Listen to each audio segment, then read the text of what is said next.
The chair declares the committee in recess for a period of approximately 10 minutes.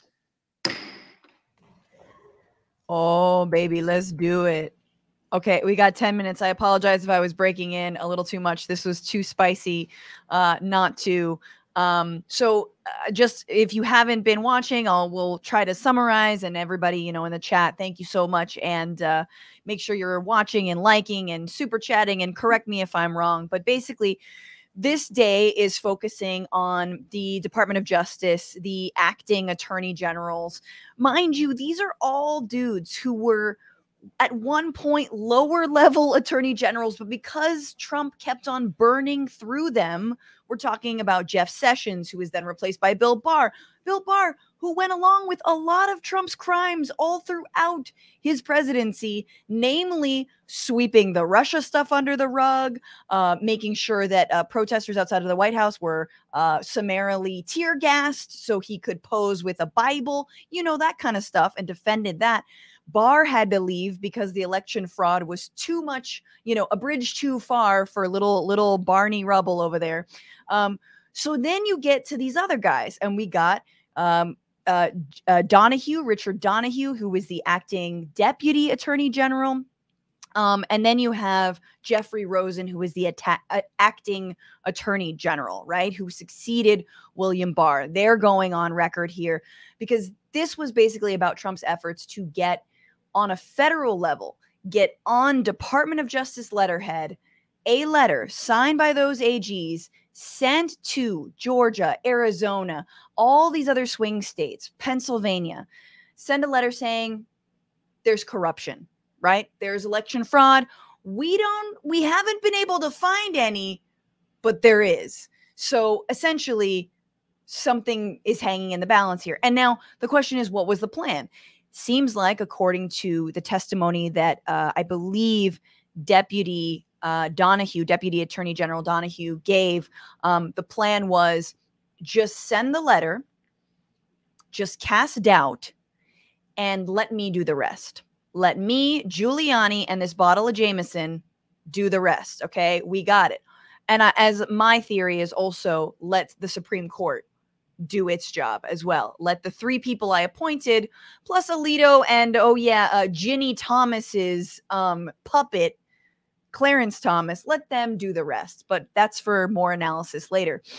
Now, what was their response to the idea of sending this letter? You heard from Deputy Attorney General Donahue basically saying it would have created a constitutional crisis, that they were not willing to go this far. It was a constitutional crisis to send a letter like this. And why? Because they actually had barked up all the trees that between Trump, Fox News, randos on, Twitter and whatever they use, Telegram, they had actually investigated a lot of these claims. What about that truck driver that drove from point A to point B that maybe had a bunch of ballots in the truck? Nope. They followed the logs. They did all of this work. There was nothing there. What about the counts? I believe it was in Arizona. Was the count off as this, what is a right-wing organization, the OGAS, it's basically like a right-wing extremist think tank that like goes under this name, and they, that said, oh, there was all these ballots that were off in Arizona. They did a hand ballot recount, and according to that state, and found that it was like it had made one single error. So they found one error, and it was like a 0.005 percentage points of error, i.e., there was no error. So it's not as if these sad sods who were in the final waning days, the most extreme days of the Trump administration, it's not that they weren't trying to do Trump's bidding. They were. They just didn't find any evidence of election fraud. They didn't find any evidence of ballot tampering. They didn't find the 250,000 ballots in Pennsylvania that Donahue just testified that Donald Trump was certain existed, had been overcounted in Pennsylvania. He couldn't remember the number. He said 205,000, 250,000. they then clarified that the discrepancy that maybe some conspiracy theorists were pointing to was that on the website for Pennsylvania's, I guess, election board, it had not yet been updated that there were 200,000 or 250,000 extra votes. It just said it was 5 million votes. It didn't have 5,250,000 or whatever. So there was, they even found like, oh, I understand what could have been the kernel to this conspiracy. And even that kernel has no basis. Now, let's move on to Jeff Clark. Okay, there's another Jeffrey, guys. And this guy is the best part of this hearing so far. So Jeffrey Clark was in the civil division of the Department of Justice. That's far below where the guys who are testifying are. And he worked on environmental litigation, which is great. You need people like Jeffrey Clark. But somehow, and we actually know how, Donald Trump was alerted to the fact that this guy, Jeffrey Clark, in DOJ was actually clearly a loyalist, just a Trump loyalist. And so he found that out by Representative Scott Perry of, I believe, San Diego, he might represent. He actually succeeded Gomert, he was preceded by Andy Biggs. So that he Republican, obviously. Perry alerts him to, hey, there's this lackey who loves you, Mr. President, in DOJ, Jeffrey Clark. He'll be willing to go to bat with you. He'll be willing to, let's say, sign this letter from the DOJ. So they get Jeff Clark in on all these meetings. And as you had the acting attorney general, Jeffrey Rosen, and the deputy attorney general, Richard Donahue, saying they're in these meetings with Jeffrey Clark, who they never really interfaced with. Other people had no idea who he was. And suddenly this guy's like, look, I can fix it. Trust, I can do the investigations. I know you guys have done the investigations, but I've done the I can do better investigations, because environmental law, which, as important as that is, not in any relation to constitutional law, and certainly not in electoral litigation and investigation. And you heard Donahue, Deputy Acting Attorney General Donahue, say that Jeffrey Clark went above his head to talk to the president directly, and that he basically started conducting his own investigations on his own. He was not authorized to do any of that within DOJ, and was yet doing that by himself, which is very much not protocol, very much you could get fired for that immediately, but I guess he thought he was blessed by Donald Trump. There's a number of very fun exchanges. I would say just scrub back, because they dunk in on Jeffrey Clark real hard. They're like, who's this dude? I'm sorry, don't you have an oil spill to find? And Jeffrey Clark's like, I am a president's chosen lawyer. Like, he's there. He's like trying to plead his case. Trump wanted to, and you saw, I believe it was a text message chain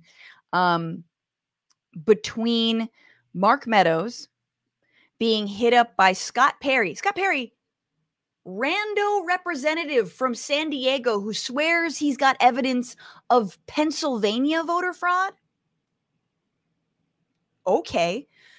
Gets hit up by Scott Perry, texts Mark Meadows and says, hey, you really need to tell the president to swap these Jeffreys, because we got Jeffrey Rosen, not a lackey loyalist, and we've got Jeffrey Clark, lackey loyalist. So just, switcheroo. Their names are Jeffrey. You just switch out the last names. So that's what was being asked. And we saw those text messages specifically whereby Mark Meadows is being asked to just elevate this Jeffrey. Now, the funny thing is that we're talking a month, days, weeks before January 6th. They all know that January 6th is their deadline.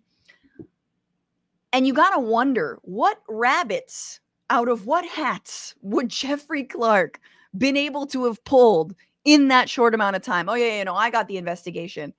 I'm just going to isolate everyone in this department. Everyone hates me.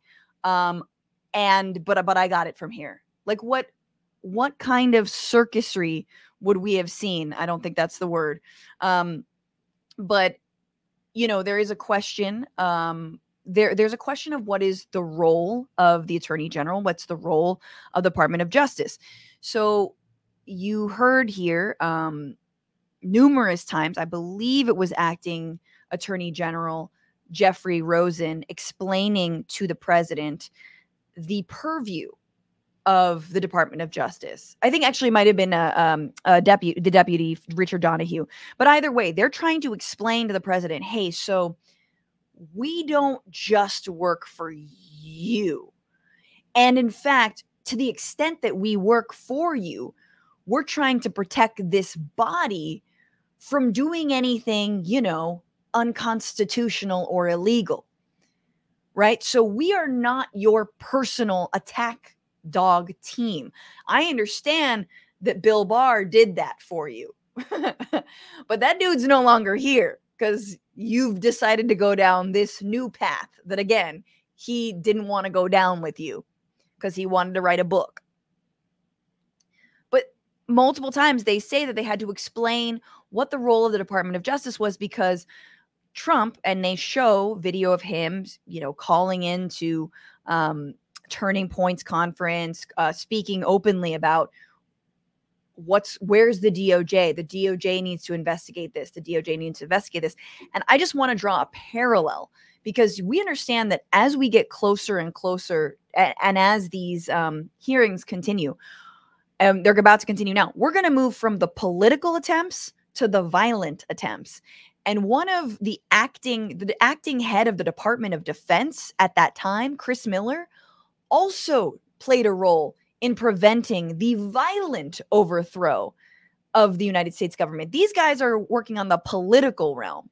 And these guys are all acting. They've all been replaced. And I'm sure Trump's walking away with this going, geez, why didn't I replace the entire Department of Justice with loyalists? What's wrong with me? Why didn't I just get the first 10 people who replied to a tweet of mine and just appoint those fools? Thanks for watching The Young Turks. Really appreciate it. Another way to show support is through YouTube memberships. You'll get to interact with us more. There's live chat emojis, badges. You've got emojis of me, Anna, John, JR. So those are super fun. But you also get playback of our exclusive member-only shows and specials right after they air.